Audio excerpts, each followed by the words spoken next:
นายอนุทินชาญวีรกูลนายกรัฐมนตรีและรัฐมนตรีว่าการกระทรวงมหาดไทยพร้อมด้วยนายเอก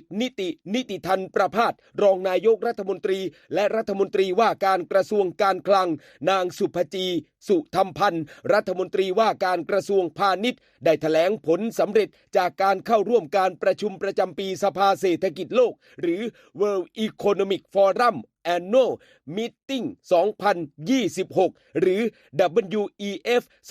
2026 ณ เมืองดาวอสสมาพันธรัฐสวิสตั้งแต่วันที่ 19 ถึงวันที่ 23 มกราคมที่ผ่านมา โดยนายกรัฐมนตรีระบุว่าการประชุม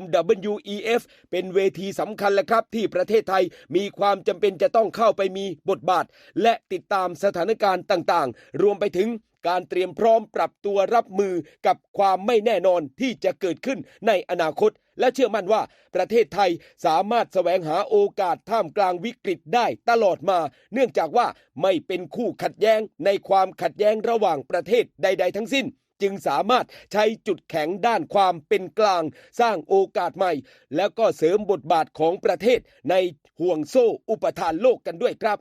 ส่วนทางด้านนายเอกนิติธันประภาสได้ระบุว่าจากการประชุมสามารถสรุปได้ใน3ประเด็นนั่นก็คือประเด็นที่1ครับประเทศไทยได้แสดงบทบาทในการยกระดับภาพลักษณ์ของประเทศให้อยู่ในความสนใจของเวทีโลกสะท้อนจากตัวเลขคำขอรับการส่งเสริมการลงทุนจากสำนักงานคณะกรรมการส่งเสริมการลงทุนหรือตัวย่อ BOI ในปีที่ผ่านมาที่มีมูลค่าสูงกว่า1,800,000,000 ล้านบาทเลยทีเดียวและประเทศไทยเองก็เป็นอันดับ1ในอาเซียนและอันดับ6ของโลกในการดึงดูดการลงทุนด้าน Data Center ครับ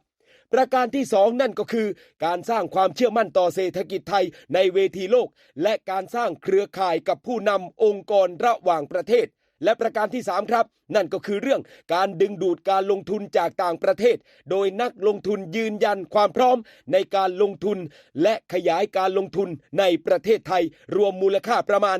500,000 ล้านบาทกันแล้วครับในขณะที่นางสุภจีสุธรรมพันธ์ก็กล่าวนะครับว่าท่ามกลางการแบ่งขั้วอย่างสุดขั้วในขณะนี้ประเทศไทยก็เลือกแนวทางการปรับบทบาทเชิงรุกมุ่งแสวงหาตลาดใหม่รูปแบบการค้าใหม่และความร่วมมือใหม่พร้อมทั้งได้เน้นย้ำการวางตำแหน่งประเทศไทยให้เป็นพันธมิตรกับทุกฝ่ายไม่ยึดติดกับการเลือกข้างพร้อมยกระดับบทบาทจากการเป็นเพียงคู่ค้าไปสู่การเป็นพันธมิตรทางการค้าอย่างยั่งยืนกันต่อไปนั่นเองครับพี่น้อง